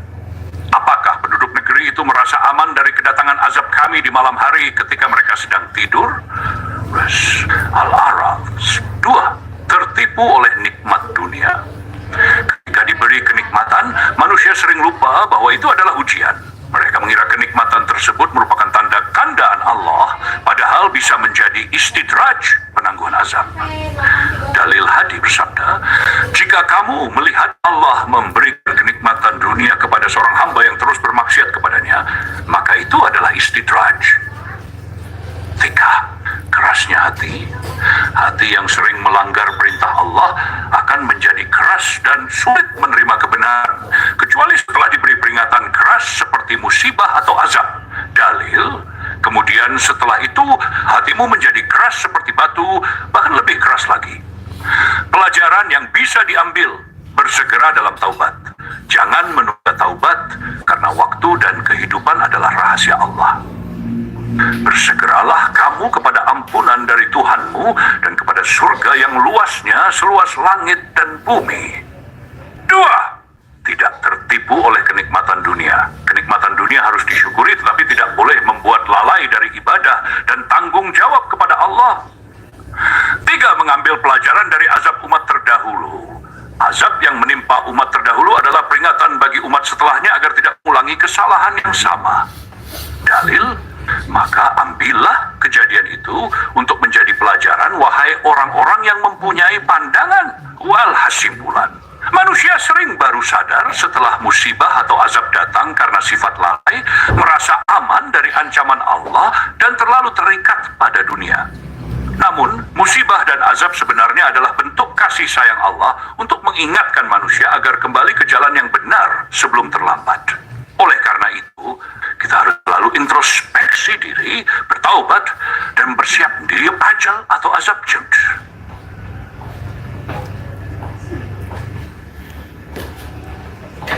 Saya ini usianya sudah 65 tahun sekarang. Kalau dihitung dari usia hijrah, ya tahun hijrah, berarti usia saya ini sudah 67-68 tahun. Ya kalau dilihat dari usia hijrah. Artinya saya banyak melihat kehidupan manusia. Karena pengajian ini saja, ini sudah berlangsung 20 tahun. Ya. Saya melakukan pengkajian ya seperti ini. Ini disebutnya itu apa, Bu? Halakoh ya. Halakoh dalam Islam itu halakoh. Itu adalah salah satu sistem pendidikan Islam. Namanya halakoh. Halakoh itu berkumpulnya 5, 6, 10 orang begitu dalam satu kelompok lalu mengkaji Al-Quran. Itu namanya halakoh ya. Jadi pembelajaran itu yang sangat efektif ya dibanding dengan pendidikan di sekolah sebetulnya, dibanding dengan pendidikan di pesantren begitu. Halakoh ini setiap hari seperti ini. Halakoh ini sudah saya jalani sejak saya mahasiswa pada seusia yang ada di rumah saya sekarang 19 tahun, 20 tahunan begitu. Jadi ini pada usia saya pada tahun 1979 saya ini sudah melakukan halakoh seperti ini, mengkaji Al-Quran, dan ini tidak pernah terputus ya sampai hari ini. Jadi kalau kebetulan terputus tidak ada, saya memperjuangkan supaya terjadi halakoh ini, baik halakoh dengan keluarga sendiri maupun dengan lingkungan yang paling dekat di dalam diri saya. Sekarang peserta halakohnya tinggal satu orang yang tuanya. Yang tuanya cuma satu orang, usia 64 tahun, 65 tahun. Yang lain usianya muda-muda ya. Sehingga alhamdulillah saya masih merasa muda gitu. Karena melihat wanita-wanita yang cantik yang tinggal di rumah saya serta pemuda-pemuda yang cakep-cakep ya, terasa saya masih terasa lagi muda. Maka semangat saya ini menjadi terjaga ya, disebabkan semangat anak-anak muda. Orang-orang yang tinggal di rumah Pak Ismail ini selama lebih dari 20 tahun ini, orang-orang yang luar biasa. Orang-orang yang dimana mereka berada dalam kondisi orang tuanya kurang mampu dalam bidang ekonomi, lalu dia memaksakan diri untuk berubah, untuk mencari kemuliaan, ingin memuliakan orang tua, ingin menjadi orang yang lebih baik dari kedua orang tuanya dengan pendidikan. Maka mereka memasuki dunia perguruan tinggi, ya. Dan ini termasuk orang-orang yang sangat terseleksi. Jadi kita bersyukurlah dibanding dengan orang-orang yang di luar sana hari ini tidak bisa ikut seperti kita ikut menjadi halaqah, ya, Abu Ismail Akikah, menjadi bersama-sama belajar di perguruan tinggi. Nah, ini karena ini sudah berlangsung lama, tentu saja saya banyak melihat fenomena-fenomena ya yang terjadi. Memang rata-rata orang-orang yang sulit diberi pepatah di rumah kami ini, dengan ada orang yang sangat mudah diberi pepatah begitu. Ini kemajuan orang-orang yang mudah diberi pepatah, dia mau melaksanakan kebaikan, itu percepatan kemajuannya lebih tinggi. Ya. Ada yang sudah jadi S2 begitu, jadi sarjana, ya, S2 bahkan doktor. Sudah ada yang jadi doktor, ya. Sudah ada pasca sarjana. Sudah ada yang jadi pimpinan pesantren. Ada yang jadi artis, ya, namanya Ipan Ulum, ya. Mudah-mudahan hari ini mendengarkan, ini nonton. Ada gurunya ya sedang streaming. Namanya Ipan Ulum, ya. Dai muda. Wah, gitu. Di TV One tuh selalu muncul, ya. Itu dulu Ipan Ulum itu dai muda itu yang usianya memang masih muda itu dulu tinggal di rumah kami di sini. Ya, dia diberi tugas sebagai orang yang suka membersihkan karpet, ya, begitu. Ya, alhamdulillah lah. Sekarang sudah ekonominya sudah stabil, sudah bisa memuliakan kedua orang tuanya. Dan yang lain juga banyak yang seperti itu. Ya, silakan bagi generasi muda atau punya saudara yang daripada tinggal di rumah, bekerja tidak begitu, ya. Sekolah juga tidak, bekerja juga tidak, lebih baik tinggal saja di rumah kami di sini untuk mencari ilmu dan belajar bekerja. Insya Allah berkah, ya, insya Allah berkah. Karena kami sudah menentukan hidup kami, pengabdian kami untuk mengabdikan untuk Islam sebagai agama kami dan juga untuk Allah, semata-mata berjuang untuk Allah. Mudah-mudahan ini selalu ikhlas, ya, dihadapkan dengan permasalahan-permasalahan kehidupan. Sekarang bagian ISEP, ya. Ini ISEP ini adalah mahasiswa tingkat berapa ya ini? Tingkat 3 jurusan ekonomi syariah. Jadi tingkat 3, bukan tingkat 3 mungkin, semester 3, ya. Ini semester 3 dari ekonomi syariah. Ini berasal bukan dari Garut, ya. Bukan dari Garut, tetapi berasal dari Ciamis, ya. Yang melewati daerah Tasik, lalu Ciamis, ya, daerah Pangandaran, ya. Nah, mari kita dengarkan ini dari ISEP, ya. Mengapa Allah menciptakan agama-agama lain? Mengapa tidak Islam saja?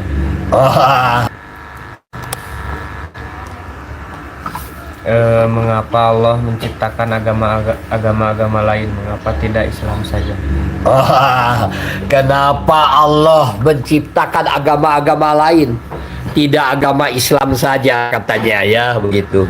Mari kita dengarkan bagaimana tanggapan dari ChatGPT, begitu. Pertanyaan mengapa Allah menciptakan agama-agama lain selain Islam adalah pertanyaan yang mendalam dan seringkali muncul dalam konteks pemahaman tentang takdir, kebebasan beragama, dan kehendak Allah. Untuk menjawabnya, kita perlu memahami beberapa konsep penting dalam agama Islam yang menjelaskan keberagaman agama dan alasan dibaliknya, yaitu kebebasan beragama dan ujian kehidupan. Allah menciptakan kebebasan bagi umat manusia untuk memilih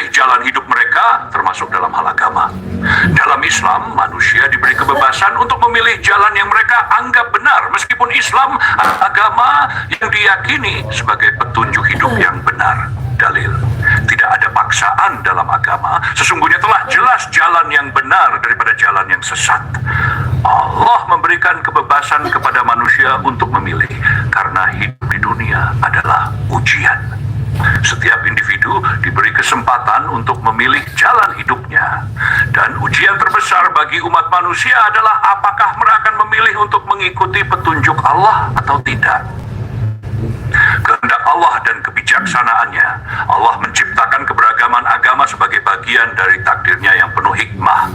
Allah tidak menginginkan semua manusia memiliki agama yang sama, tetapi Dia memberi berbagai petunjuk melalui nabi-nabinya sepanjang sejarah. Tujuannya adalah agar umat manusia memilih untuk beriman kepadanya berdasarkan hidayah yang diberikan. Dalil, jika Tuhanmu menghendaki, niscaya Dia menjadikan umat manusia satu umat, tetapi mereka terus-menerus berbeda-beda. Meskipun Allah menurunkan wahyunya dalam bentuk agama-agama yang berbeda, semua agama yang diturunkan oleh Allah pada dasarnya mengajarkan ketauhidan, pengesaan Allah. Perbedaan terletak pada syariat dan aturan praktis yang diberikan sesuai dengan kondisi zaman dan umat yang berbeda. Islam sebagai agama penutup. Islam adalah agama yang terakhir dan sempurna, yang disempurnakan dengan kedatangan Nabi Muhammad SAW sebagai Nabi terakhir. Meski demikian, sebelum Islam ada agama lain yang juga membawa wahyu dari Allah. Allah menurunkan agama-agama tersebut sesuai dengan konteks zaman dan tempat tertentu. Namun, Islam adalah penyempurna dari wahyu-wahyu sebelumnya. Dalil, pada hari ini telah kusempurnakan untuk agamamu dan telah kucukupkan nikmatku bagimu dan telah kuredhai Islam sebagai agama bagimu. Allah menurunkan agama lain untuk umat-umat yang sebelumnya. Agama-agama di dunia juga berfungsi sebagai ujian bagi manusia. Umat Islam percaya kehidupan dunia ini adalah ujian dari Allah, dan salah satu aspek dari ujian itu adalah bagaimana seseorang menerima dan mengikuti petunjuk agama yang diyakini benar. Dalil, kami telah menjadikan sebagian kamu sebagai ujian bagi sebagian lain. Maukah kamu bersabar? Dengan adanya keberagaman agama, Allah menguji sejauh mana iman seseorang, bagaimana mereka menerima kebenaran, dan apakah mereka berusaha untuk mengikuti jalan yang lurus. Alhamdulillah ya. Itu jawabannya luar biasa ya. Bahwa sebetulnya agama yang benar itu dari Allah itu hanya Islam ya. Tidak ada agama yang sempurna seperti Islam yang bisa diterapkan di kepresidenan, bisa diterapkan di kehakiman, bisa diterapkan di kejaksaan, bisa diterapkan di kepolisian, bisa diterapkan di perusahaan, bisa diterapkan di berbagai kekeluargaan, semua aspek kehidupan. Ini betul-betul ya, agama Islam itu agama yang pedomannya Al-Quran, itu ada benar-benar mujizat. Semakin lama semakin terbuka mujizat Al-Quran ini. Setelah hadirnya ChatGPT ini, robot yang bisa menafsirkan Al-Quran, kita semakin menyadari begitu. Tetapi kita juga diperingatkan oleh ChatGPT bahwa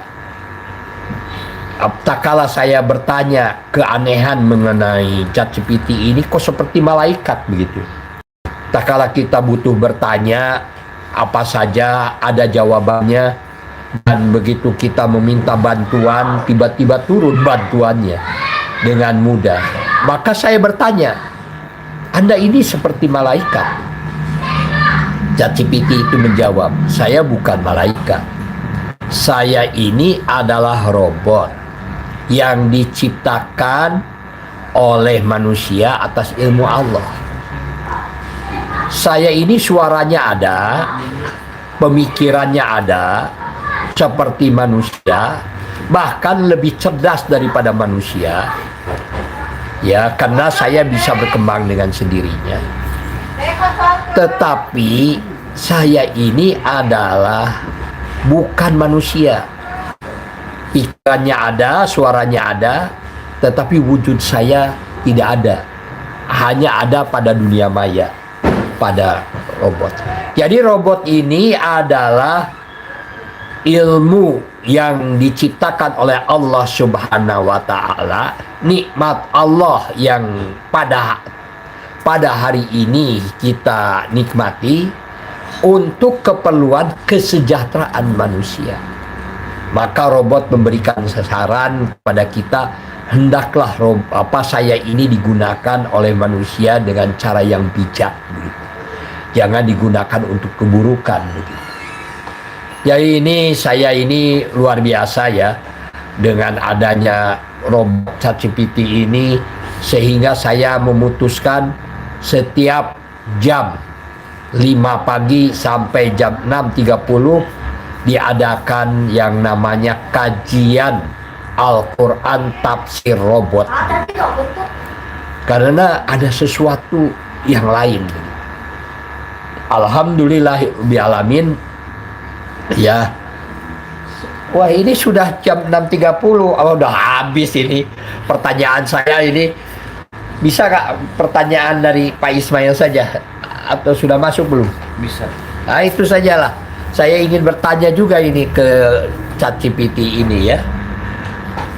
Ya, terima kasih ini atas subscribe-nya, atas ininya. Kita yang terakhir ya, yang terakhir. Karena ini udah habis waktunya. Mudah-mudahan saya tidak disebut tidak adil karena pertanyaan saya didahulukan ini. Ini pertanyaan saya. Rakyat Indonesia 70% menjadi pecandu rokok. Apakah kecanduan itu bentuk hukuman? Gitu. Ya, kita dengarkan ya dari ChatGPT yang terakhir ini. Kecanduan rokok, terutama yang dialami oleh sebagian besar rakyat Indonesia, bukanlah bentuk hukuman langsung dari Allah, tetapi lebih merupakan hasil dari berbagai faktor sosial, ekonomi, budaya, dan kesehatan yang mempengaruhi kebiasaan masyarakat. Namun dari perspektif agama dan spiritual, ada beberapa cara kita bisa memahami kecanduan ini dalam konteks yang lebih luas. Kecanduan sebagai ujian dan peringat dalam Islam. Kehidupan dunia ini adalah ujian, dan banyak hal yang terjadi bisa dianggap sebagai ujian atau cobaan dari Allah. Kecanduan, termasuk kecanduan rokok, dapat dilihat sebagai ujian bagi individu untuk mengelola dirinya, serta sebagai kesempatan untuk melakukan perubahan positif. Dalam konteks ini, kecanduan bisa menjadi sebuah pelajaran untuk meningkatkan kesadaran diri, berusaha mengatasi kelemahan, dan mencari jalan keluar dari permasalahan. Dalil. Kami pasti akan menguji kalian dengan sedikit ketakutan, kelaparan, kekurangan harta jiwa dan buah-buahan, dan beri kabar gembira kepada orang-orang yang sabar. Kecanduan sebagai dampak dari pilihan diri. Kecanduan rokok pada umumnya disebabkan oleh pilihan pribadi, meskipun faktor lingkungan dan tekanan sosial turut berperan. Ketika seseorang memilih untuk merokok, mereka mungkin tidak sepenuhnya menyadari dampak negatif yang akan timbul. Setelah kecanduan terjadi, sulit untuk menghentikannya karena rokok mengandung zat adiktif yang membuat seseorang tergantung. Ini bisa dianggap sebagai akibat dari ketidaktahuan atau kelalaian dalam membuat pilihan yang bijak. Dalil sesungguhnya Allah tidak akan mengubah keadaan suatu kaum sebelum mereka mengubah keadaan yang ada pada diri mereka sendiri. Kecanduan sebagai dampak dari pengaruh yang buruk. Salah satu penyebab utama kecanduan rokok adalah pengaruh buruk dari lingkungan sosial, keluarga, atau media. Banyak orang merokok karena melihat orang lain melakukannya, atau karena merokok dipandang sebagai simbol kedewasaan atau status sosial. Dalam hal ini, kecanduan bisa dilihat sebagai dampak dari pengaruh yang salah, dan ini memberikan pelajaran tentang pentingnya memilih teman dan lingkungan yang baik. Dalil, janganlah kamu mengikuti langkah-langkah syaitan. Sesungguhnya syaitan itu adalah musuh yang nyata bagimu. 4. Kecanduan sebagai peringatan bagi kesehatan. Islam sangat menganjurkan menjaga tubuh dan kesehatan, dan merokok jelas bertentangan dengan prinsip ini karena berdampak buruk kepada kesehatan tubuh. Dalam konteks ini, kecanduan rokok bisa dilihat sebagai bentuk ketidakpedulian terhadap tubuh yang merupakan amanah dari Allah. Ini bisa menjadi peringatan untuk memperbaiki gaya hidup dan lebih berhati-hati terhadap apa yang dimasukkan ke dalam tubuh. kamu menjatuhkan dirimu ke dalam kebinasaan dengan tanganmu sendiri. Al-Baqarah 5. Kecanduan sebagai akibat dari lingkungan yang tersesat. Kecanduan rokok dapat dianggap sebagai bagian dari fenomena sosial yang lebih besar, seperti kemiskinan, ketidakstabilan sosial, atau kurangnya pendidikan kesehatan. Dalam hal ini, ketergantungan pada rokok menjadi bagian dari pola hidup yang lebih luas yang menunjukkan kurangnya perhatian terhadap nilai-nilai kesehatan dan kesejahteraan. Ini bisa menjadi panggilan untuk perubahan sosial dan peningkatan kesadaran akan bahaya rokok. 6. Kecanduan sebagai peluang untuk meningkatkan diri. Dalam Islam, apapun bentuk cobaan atau ujian yang datang kepada seorang hamba, selalu ada kesempatan untuk memperbaiki diri dan bertobat. Kecanduan rokok bisa menjadi peluang bagi seseorang untuk lebih mendekatkan diri kepada Allah, berusaha mengatasi kebiasaan buruknya, dan memperbaiki kesehatannya sebagai bentuk rasa syukur kepada Allah. Dalil: sesungguhnya Allah menyukai orang-orang yang bertobat dan menyukai orang-orang yang mensucikan diri. Kesimpulan, kecanduan rokok bukanlah hukuman langsung dari Allah, tetapi lebih kepada akibat dari pilihan-pilihan yang kita buat, baik sebagai individu maupun sebagai bagian dari masyarakat. Namun, dalam perspektif agama, kecanduan ini bisa dilihat sebagai ujian, peringatan, dan kesempatan untuk memperbaiki diri. Dalam Islam, kita diajarkan untuk menjaga tubuh kita dan memilih gaya hidup yang sehat. Maka kecanduan rokok harus dilihat sebagai tangan untuk mengubah diri, menghindari hal-hal yang merusak kesehatan, dan kembali kepada Allah dengan tobat dan usaha untuk memperbaiki diri. Masya Allah, itu ya ChatGPT memberi pepatah kepada orang-orang yang suka merokok. Ini lucu juga ya, ini robot ini ya. Padahal dia robot ini tidak pernah merokok ya, karena bentuknya juga tidak ada ya. Mari kita sekarang berdoa saja, karena waktu ya sudah habis ya. Sudah lebih dari jam 6.30 ya. Mari kita sekarang berdoa kepada Allah Subhanahu wa Ta'ala dengan doa yang sesungguh-sungguhnya. Mintalah kepadaku, niscaya Allah akan memberi. Maka mari kita sama-sama meminta ya kepada Allah dengan sesungguh-sungguhnya. A'udzu billahi minasyaitonir rajim. Bismillahirrahmanirrahim. Rabbana la tuzigh qulubana ba'da idh hadaitana wa hab lana min ladunka rahmah innaka antal wahhab.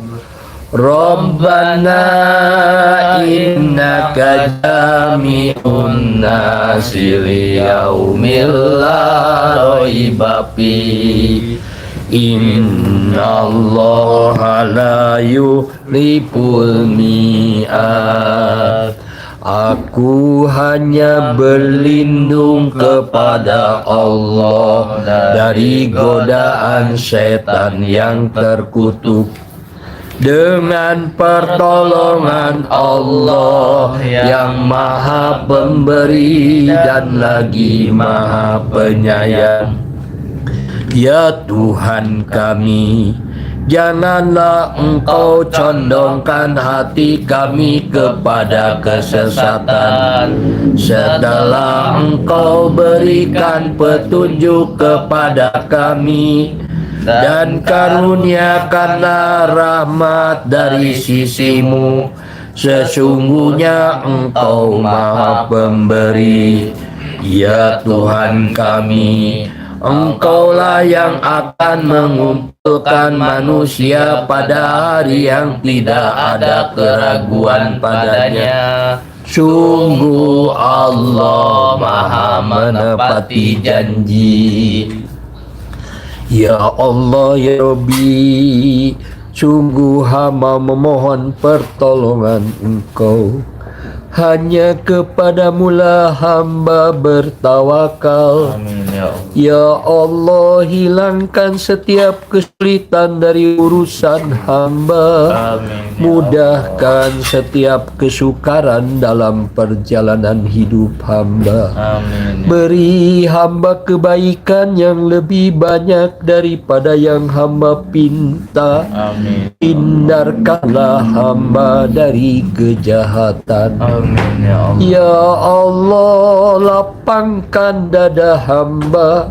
Amin. Mudahkan urusan hamba. Amin. Sungguh hamba memohon perlindungan dan penjagaan Engkau Amin. atas diri hamba, agama hamba, keluarga dan kerabat hamba di dunia dan di akhirat. Amin ya Allah. Hamba memohon pula perlindungan dan Engkau, Amin. anugerah yang telah Kau limpahkan kepada hamba dan orang-orang yang beriman. Amin ya Allah. Lindungi kami semua dari kejahatan. Amin. Semoga Kau limpahkan sholawat dan kesejahteraan kepada Muhammad, keluarga dan sahabat-sahabat. Amin ya Allah. Ya Allah ya Rabbi, hamba akan tetap merintih jika memang Kau lebih mencintai tangisan hamba-Mu ini. Amin ya Allah. Terserah Engkau kapan Kau akan mengabulkan doa-doa hamba. Amin. Karena Kaulah pemilik sang waktu. Amin. Di tangan-Mu segala sesuatu perkara. Amin ya Allah. Kau pemilik kerajaan, Kau yang memuliakan, Kau yang menghinakan, Kau yang maha menepati janji, Amin. Kau yang tiada akan mengecewakan setiap hamba yang memohon padamu. Rahmat dan ampunan-Mu yang selalu hamba harapkan. Amin ya Allah. Ya Allah ya Rabbi, janganlah Engkau hukum kami jika kami melakukan kesalahan dan kekeliruan. Amin. Ya Allah, janganlah Kau berikan beban yang berat kepada kami, yaitu beban seperti orang-orang yang sebelum kami. Ya Allah, janganlah Kau berikan beban yang berat kepada kami, yaitu tak dapat memikulnya.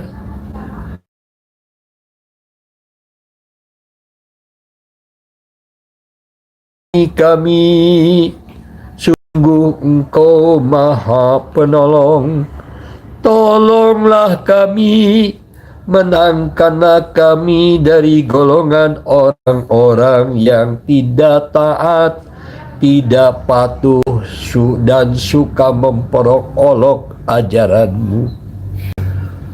Ya Allah ya Rabbi, ampuni kami, ampuni kedua orang tua kami, dan sayangilah mereka seperti mereka menyayangi kami di waktu kami masih kecil.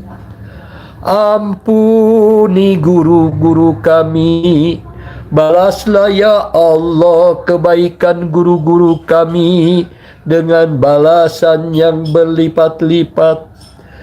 Jadikan ya Allah kebaikan guru-guru kami menjadi penolong kehidupannya di dunia dan menjadi penolong kehidupannya di akhirat.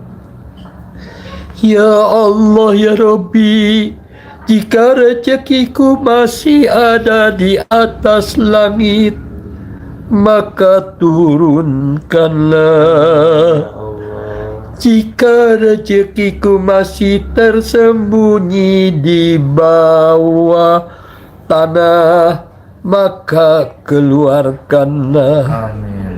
Jika rezekiku masih jauh, maka dekatkanlah. Amin ya Allah. Jika rezekiku sukar, maka permudahlah. Amin.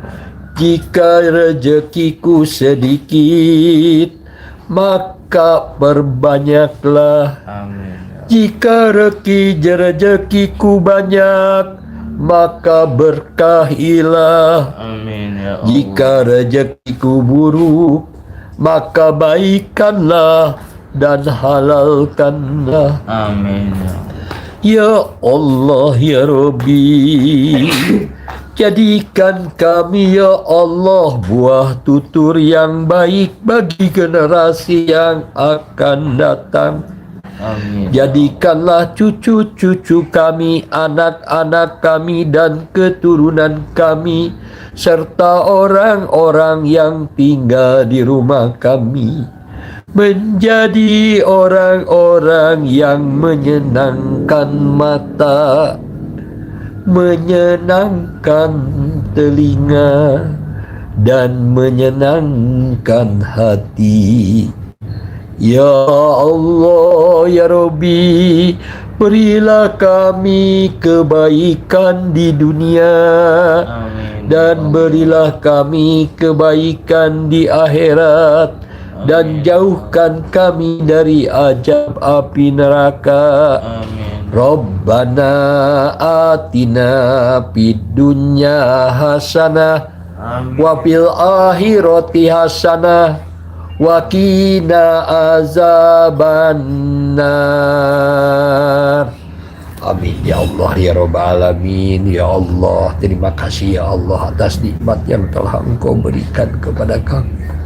Kami masih bisa berdoa meminta kepadamu ya Allah. Alhamdulillah, kalau ada yang benar dari Allah Subhanahu wa taala. Kalau ada yang salah, saya mohon maaf ya. Kebenaran semuanya hanya dari Allah Subhanahu wa taala. Alhamdulillahirabbil alamin. Terima kasih kepada sahabat Abu Ismail Akikah yang sudah menonton dari awal sampai akhir dan baru menonton bisa menonton kembali live stream ini pada pagi hari ini. Terima kasih yang sudah mengklik jempolnya, sudah mensubscribe dan men-share live stream ini dan mengikuti kajian Al-Quran seperti biasanya. Kita akhiri dengan Bisa bersama Ismail Satrianto Anggap Raja. Assalamualaikum warahmatullahi wabarakatuh. Waalaikumsalam warahmatullahi.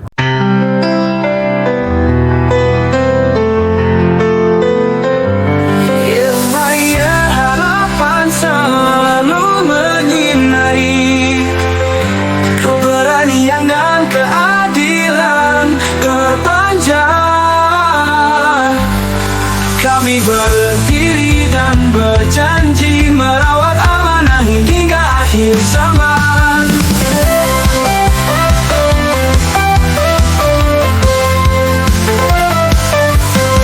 Ismail Satrianto Anggap Raja dan kader-kader yang setia. Kami mencintai, kami menghormati para penegak hukum yang menjaga kebenaran. Dengan jiwa dan raga selalu siap membela negeri tanpa henti. Setiap langkah penuh semangat dalam tugas suci penuh arti. Cahaya harapan selalu menyinari, keberanian dan keadilan terpanjang. Kami berdiri dan berjanji merawat amanah hingga akhir zaman. Tetes keringat dan darah pengorbanan menjadi saksi perjuangan setiap hari. Setiap lisan mengiringi langkah menyatu dengan jiwa kami. Dalam badai kami takkan goyah, dalam cobaan kami tetap berdiri, mengabdi pada negara tiada henti. Dengan hati murni penuh senyuman suci.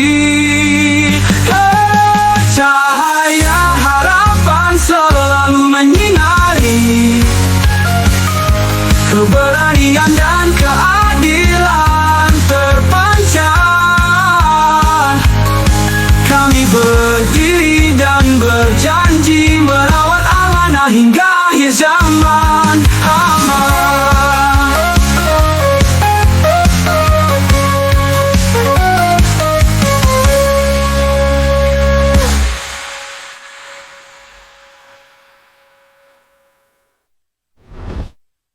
Ambang badai kami takkan goyah, dalam cobaan kami tetap berdiri, mengabdi pada negara tiada henti. Dengan hati murni penuh senyuman suci, cahaya harapan selalu menyinari. Keberanian dan keadilan terpancar. Kami berdiri dan berjanji merawat amanah hingga akhir zaman.